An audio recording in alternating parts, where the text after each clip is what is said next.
So we have a empirical and molecular formula problem here. Oh, my focus is going in and out here. Okay, so we have 43.64% phosphorus and 56.36% oxygen. So we are going to take our percents and just convert them directly to grams, because we're going to do step one is assume 100 grams. So we have 43.64 grams and we have 56.36 grams. This is phosphorus and this is oxygen. We're going to, I don't know why the focus is doing this. Okay, we're going to convert to moles. That's our second step.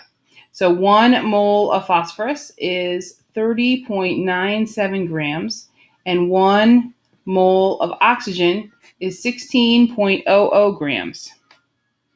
Come back, focus. There we go. Okay, now notice that this is not oxygen, the molecule, O2. It's just oxygen, the element. So it's only 16 grams. Don't make that mistake. All right, so when we multiply these out, we get 1.409 moles of P and 3.523 moles of oxygen. So step 3 is divide by the lowest. So we're going to divide both by the lowest, which is 1.409. This gives us 1. Divide this by 1.409. This gives us 2.5. Well, that's not going to work. We can't make an empirical formula that has P1 and O2.5.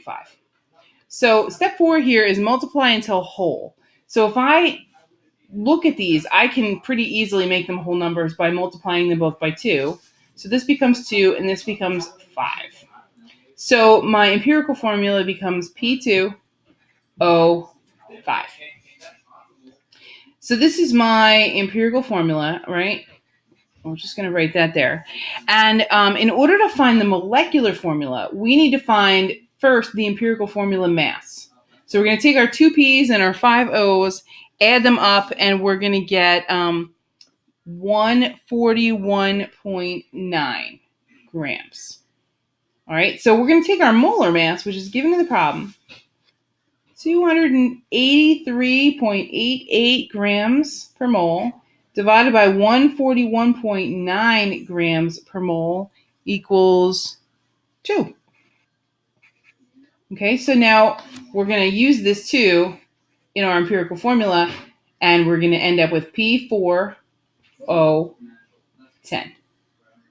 So that's how we do it. Remember, we always take the molar mass, the whole molar mass, which has to be given in the problem. You can't do this kind of problem without the molar mass.